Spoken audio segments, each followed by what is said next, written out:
Yan, so hello everyone, it's me again, Daniel Uy, and one of the very interesting books na nabasa ko sa buhay ko o isa sa mga magagandang book sa law is itong mali lang ako ng libro na bili pero bibili pa ako ng isa pang libro. Ito,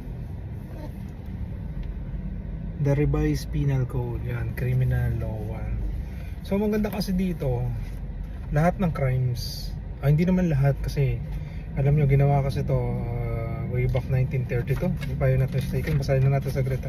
Happy hour lang, yung article 1 lang. Ayan, ayun, tama ako. January 1st, 1932 pa.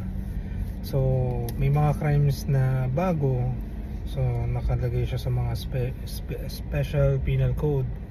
Yung mga panahon naman yun, wala namang internet, so nagkaroon tayo ng Cybercrime Act, diba? So magandang meron ka nito. Pag wala kang ginagawa, basahin mo para nang sa ganun maiwasan mong gawin yung ganitong mga bagay. Like for example sa self-defense, akala natin kapag yung magnanakaw, pag tumatakbo dyan, pwede natin bubugin, di ba? Hindi pwede yun. May namamaril, tapos napitawan niya yung baril niya, tapos pwede nyo nang upakan ng taong bayan. Pwede rin kayo maging criminal liable doon. So dapat masipag tayo magbasa. Actually ako hindi pa ganoon kasipag magbasa, pero darating din ang araw na popokusan natin yung bagay na yan. So thank you everyone and happy birthday to me.